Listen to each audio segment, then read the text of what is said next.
as far as budgeting, I know we talked about budgeting and you having a bill account and y'all having y'all allowances. So this is the four things you need at the bank. You don't have to just have one account at the bank. And the bank will not tell you can only have one account. And if you don't want them at the same bank, that's okay. But what you need at the same bank is your bill account and a savings account. Yeah. Then you need your own account, and she needs her own account. And that's where you're going to put the amount that your allowances is going to go into.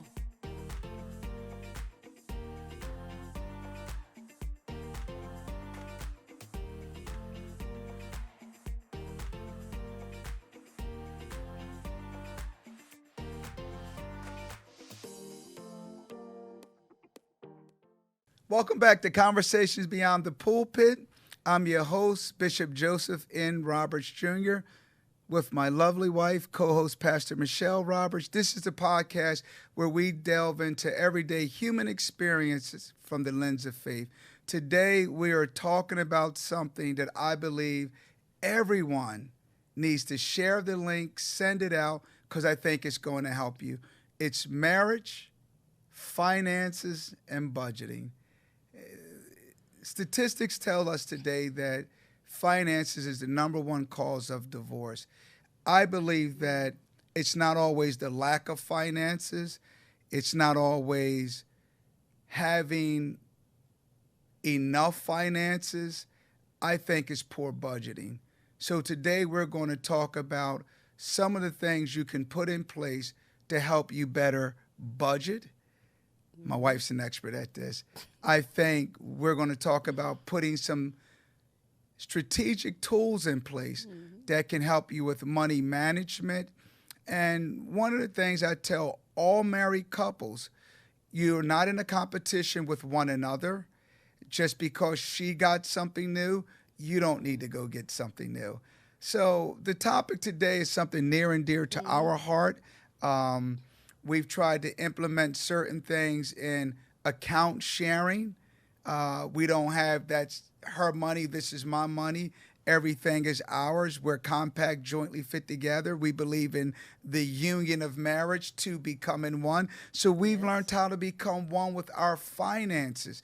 And as I said, I believe that the statistic continue to rise with money and finances being the number one cause of divorce, because people don't understand budgeting, and then in their finances as a married couple, they have not become one in bank accounts, one in vision, one in spending, and then one in accumulating assets. So common goals for common spend is some of the things we're going to talk about today. Do we need it, and what value does it bring to the household and to the bottom line? So again, this is that podcast where we talk about stuff from the lens of faith, you know, and I get a lot of married couples that we do counseling with, and all of them know this scripture: money answers all things, and we don't have enough for the problems we have. There's not enough money to answer it. Well, it's stuff. Jesus is the answer for all things. Yes. So, dear, let's talk about budgeting. Budgeting. What do you want to know about budgeting? Well, what I want to know about budgeting is why are you so strict on it? I'm just joking. So, what? And to that, I would say I don't think I'm that strict on it. So, what gave you the desire at such a young age to put everything on a budget? Well, this again goes back into my upbringing, because my mother was a single mother, and she had us 3 children, and so we lived off one income, and she had 3 kids that she had to provide for her. Right. Clothes, shoes, school books, medical, everything. So she used to do it all. So my mother taught me how to do checking and pretty much budget her stuff so that was one less thing she didn't have to worry about. Like at the age of 11, I started going to the grocery store. I started paying her bills and signing her checks for her and stuff like that. So she taught me it. And herself being an accountant herself, she wanted to make sure that I knew it so that I understood the budgeting and where the money was going. Because sometimes in her busy schedule, she just didn't have time to do it. So as I got older, it was stuff that I continued for myself once I got my own bank account and started having to provide for myself. And then I had a child, and I was a single mother, so I had to provide for both of us. And having a baby, needing diapers, clothes, formula, everything, with a little bit of money, you got to make it work. Mm-hmm. And so when I got married, I'm going to tell you this one story about my husband here. So just one story. Yeah, it's going to be one story, but it's a good one. Well, actually, it wasn't when we got married. It was before we got married. I sent him to the store to go grocery shopping with $150. He came back with food that was only going to last not even a week. I was like, what did you buy?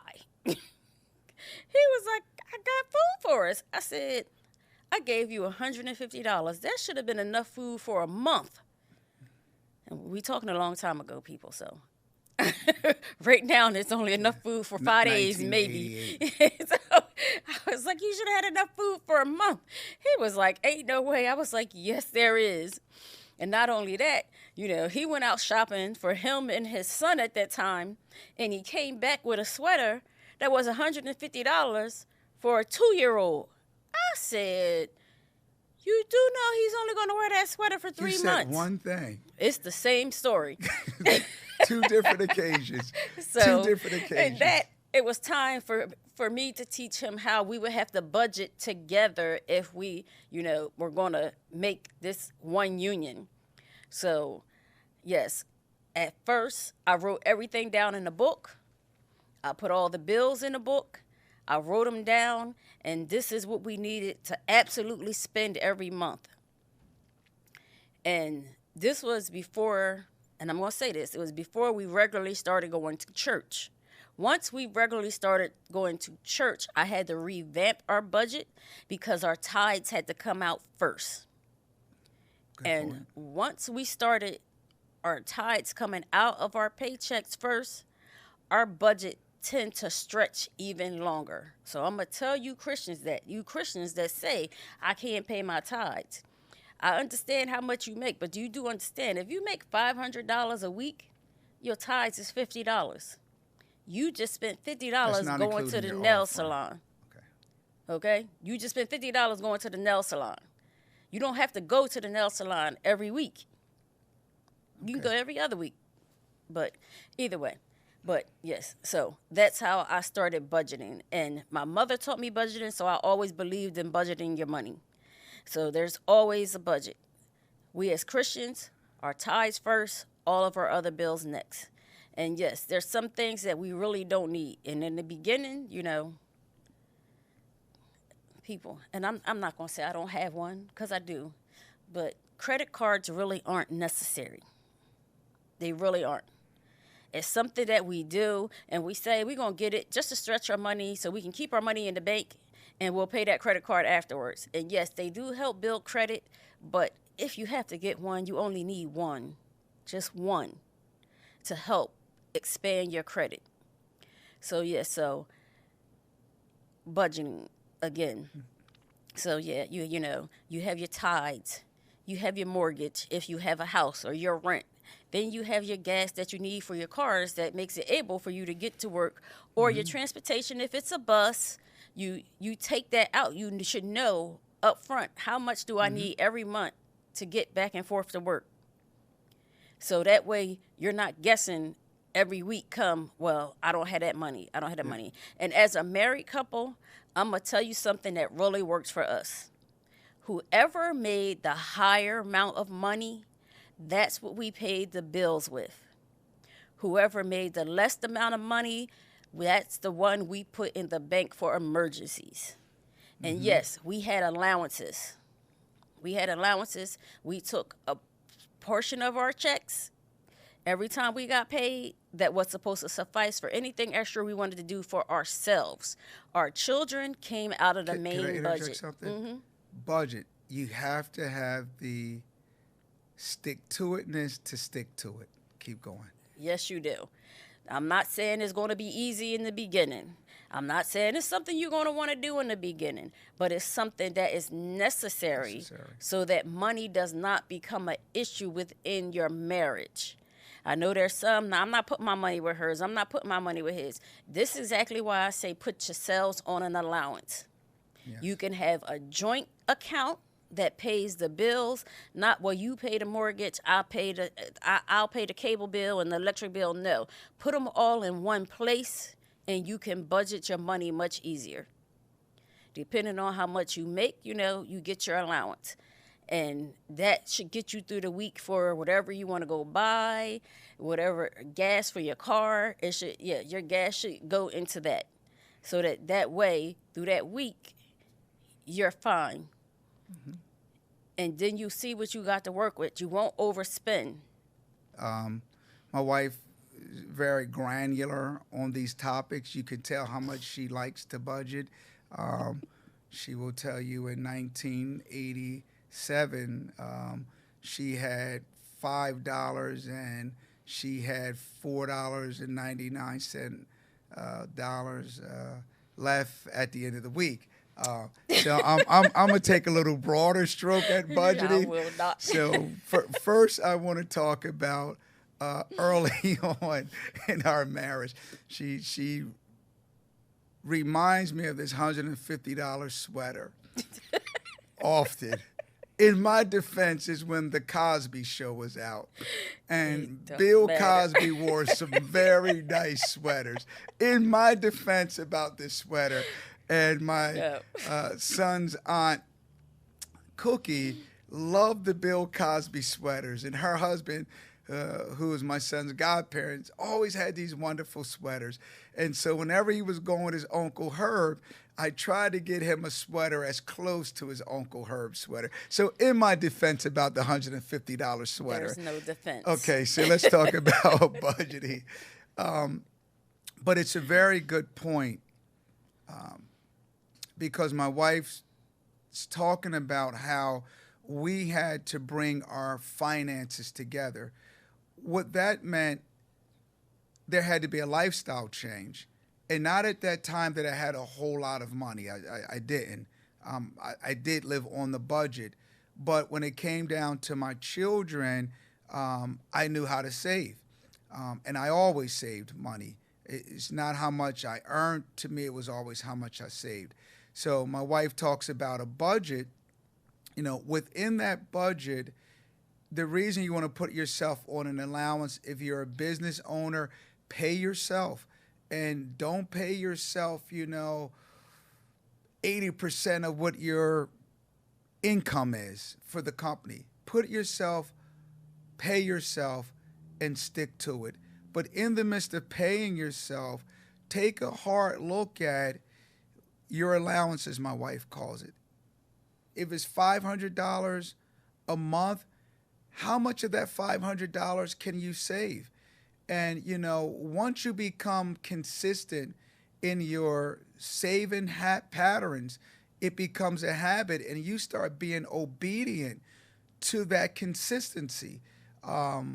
You'll start looking at things that you used to buy that you don't buy anymore, because you're looking at the end of the month, what was I able to accumulate? What was I able to save?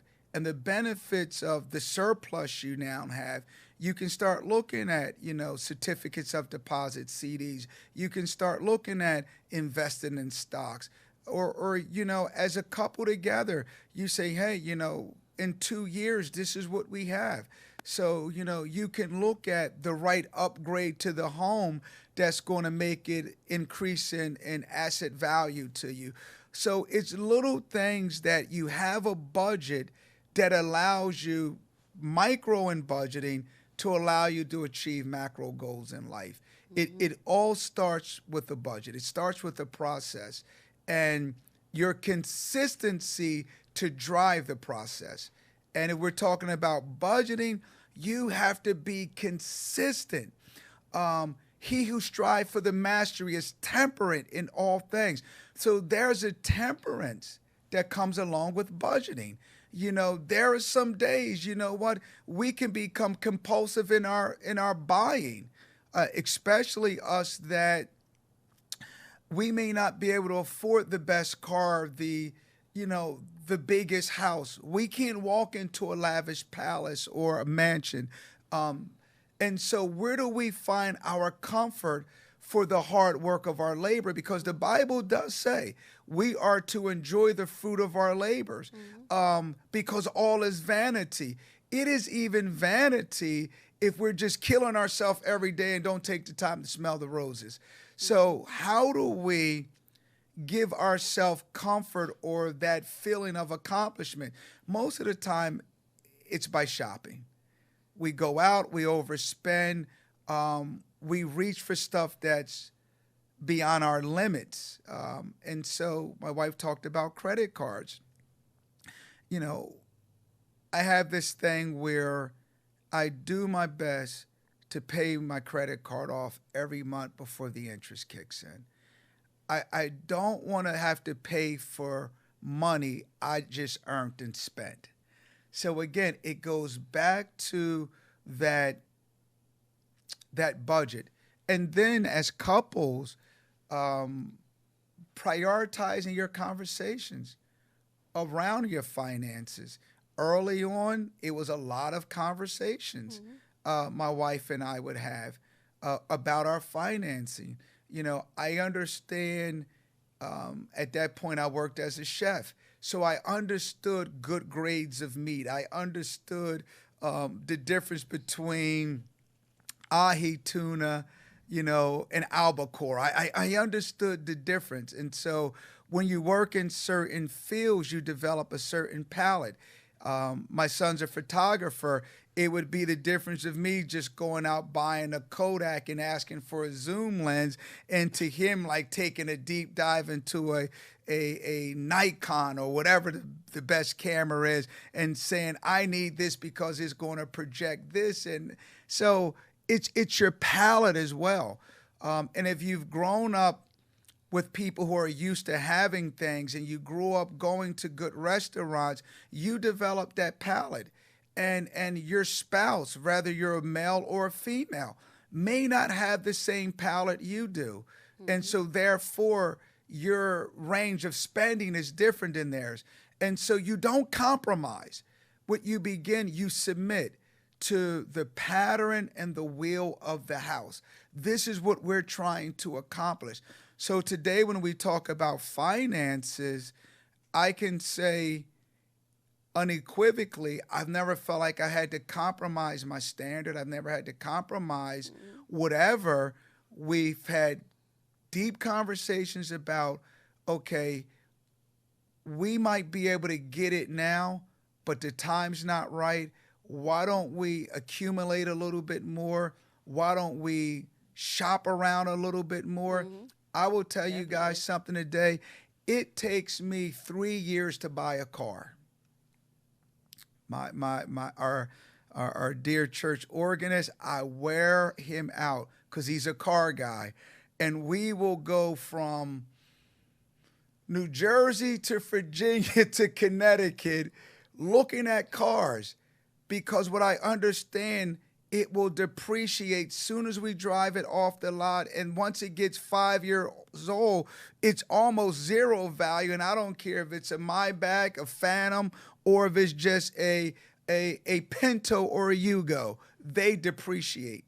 And so I spent a lot of time looking at the numbers, looking for the right buy, making sure that when I purchase that car, I'm at least 20 to 30% in equity, that when as it depreciates and I have to get out of it,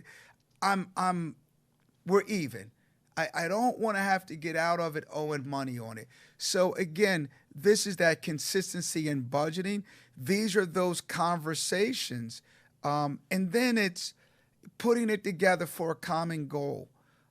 Here's where we want to be in 2 years. We have kids coming. We know we need to upgrade. I'm going to share something that is being completely transparent. When we first got married, we lived in our mother-in-law's basement, in my wife's mother's basement. We redid the basement. We made a bedroom. We made a living room because the basement was the full length of the house. And when you came down there, you thought you were in a condo or a townhouse. We said, Mom, we're not going to live here for free. We're going to pay the bills. We took care of the bills that Mom would allow us to pay, and then we went over and above because we understood we were there not to be a burden. We were there to be a blessing. Yes. But at the same time, being 21 and 22, we didn't want to buy a house and have this 30-year mortgage with this big payment. And so we went in under the lens that God said he would make us the head and not the tail, the lender and not the borrower. We couldn't afford to buy the house outright, but we made sure we were in the parameters within a 10-year mortgage on our first house, 21 and 22. That's all we were. But with a mindset, we're not doing this 30-year mortgage. And so we would budget, and my wife would say, here's the surplus this month. I'm going to make an extra payment to principal. Am I exaggerating? That's what we did. And when it was time to sell the house, because of the housing market had went up, we were there, 13 years? 10 years. So 13 or 15 years. We did 13 or 15 years. But when we sold our house, it was 3 times the value. We're, just engulfed in equity. That's not bragging, but that was living a disciplined life. My wife's first car came from the junkyard. We paid $150 for it. No, $50. I'm sorry. $50. Took it to Earl Scheib and got a $99 paint job. Yeah, people that we went to church with was driving better than us. But at that point, we had 2 kids. 3. Nate was here already. We had 3 kids. He came along, yes. Yeah, he came along. So we can't go have a $300 car payment with 3 kids, and we have a mortgage now. It just doesn't make sense. We will beautify it as much as we can, have some equity in it when we go to trade it in, which we didn't have till we gave it to Mom. But these are the fundamentals, but these are hard conversations that you got to have. And something that he says, he searches for cars before he get a new car. This is something that we decided in ourselves, because like he said, the equity of the car. We never buy a new car. Never. We never buy a new car off the lot that year. We upgrade to newer years whenever we desire to get a new car. And so the car is new to us. So it's a brand new car to us. So true. But we purchase used cars because the payments is cheaper. It's taking the hit, the 30%. Yes, you don't have to worry about that depreciation because it's already depreciated. And as long as you take care of your vehicles, I'll tell you something. That every used car we brought for myself, because one, I don't drive a whole lot, and the car is always taken care of.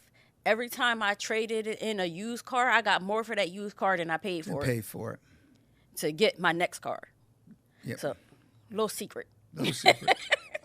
Favor is fair. Anyway, yes, it is.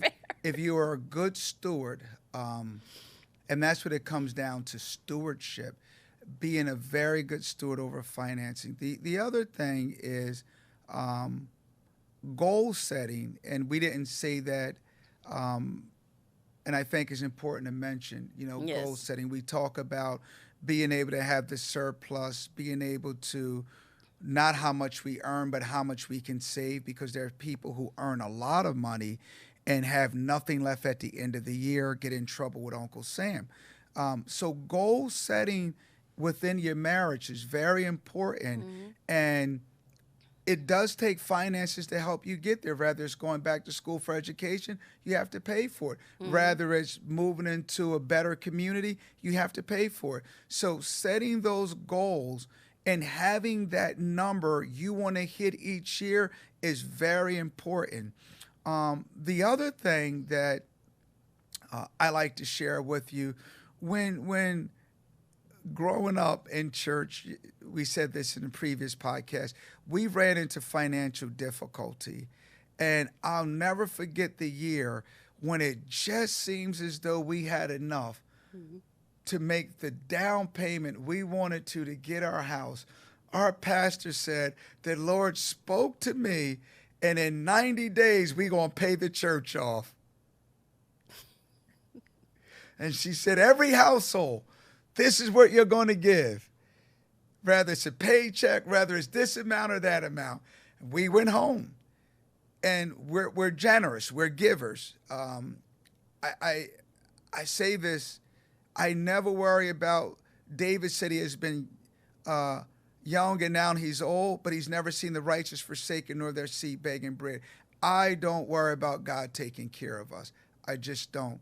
We try to maximize our stewardship, and my wife has to tell me to moderate my generosity. So I'm learning that. I'm not compromising it, but I'm learning it.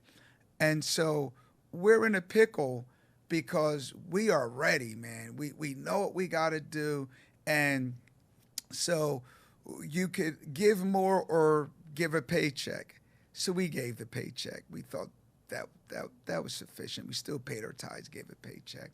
And I wasn't a trustee, but one day I happened to be talking to our pastor, and she says, well, everybody's committed to this. This is what it's going to look like. We're going to be short. And it happened to be the number that we had saved. And so I said to my wife, I said, well, this is what we're going to need to do. And she's like, all right, God got us. And we did that. And I can tell you, it was like instantaneously, God restored the house we wanted to get. We wound up finding something better. We were looking at buying a 3-bedroom, 1 bath. We wound up getting a 5-bedroom, 2 full baths, 41st Street. That's what it was. 5-bedroom, 2 full baths, full basement. I mean, God had just upgraded us. We got more for less. And I believe it was, again, he blessed the stewardship. He blessed our obedience and our will and desire to be a blessing to his house. So these are conversations we have. But if I can just dial it in a little bit, don't want to sound like I'm just extrapolating too much and going off the deep end. Manage your finances. Be consistent in your budget and goal set. You have to goal set in your finances. And when you get the surplus, don't go give it to Louis Vuitton and Michael Kors. You know, in today's economy, you will find every bank giving a good interest on CDs, certificate of deposits. Short, 6 months. You know what? Grab the 5.5%. Grab the 4% interest or whatever they're offering you. Another thing, if you are, make sure if you have a surplus of cash, today cash is not king. If you go to buy a car, remember you used to be able to go and say, negotiate a better price because you're paying cash. No, they're in cahoots with the finance companies. So they want you to finance that car. You know, they want you to do it. But again, don't take these 72-month finances because the payment is lower. Look at that interest rate. Look at it. And when you're banking, make sure, you're in a high interest savings account with your surplus. Today they're even offering, look at, small loans. Sometimes the loans you can get at a good interest rate give you some extra cash to invest in something because your interest is not as high as your dividend return on something. So these are the things. Money is called currency. You got to put it out there, but it all starts with a budget and a mindset of being consistent, that when you have the opportunities to get more, you don't spend more, you invest more. So these are just some tidbits I want to we're sharing with you. Yes, and so as far as budgeting, I know we talked about budgeting and you having a bill account and y'all having y'all allowances. So this is the four things you need at the bank. You don't have to just have one account at the bank, and the bank will not tell you can only have one account. And if you don't want them at the same bank, that's okay. But what you need at the same bank is your bill account and a savings account. Yeah. Then you need your own account, and she needs her own account. And that's where you're going to put the amount that your allowances is going to go into. Because then you'll be able to budget where you spend your allowance. If you know there's something special you want to go buy your wife, you know that money's going to go in there, and you can do it in secret and then give her the gift. Mm-hmm. You see that? Vice versa, you too, ladies. Yeah. If you want to get them something Your special. Wife. That is not your girlfriend account. That's your wife account. Yes, your I wife just want to account. throw that out there. That's not your boyfriend account. That's your husband's account. Yes. If you want to buy something, it's yours. But I'm, just want to clear that out. Yes, but that's how it goes. So you need 4 accounts, and then when you have your children, you can open them up an account. So that by the time they graduate, and I'm telling you, you put $5 in that account. If you got 4 children, okay, you put $5, $10 a month in that account. By the time they graduate, they will have money for college. They will. And that's not, beyond setting up, what is it called? 529. The 529 accounts for college. And that's a whole nother subject, but I'm just saying.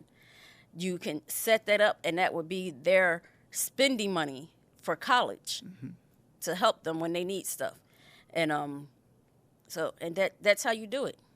Bill account, savings account, allowance accounts, kids account.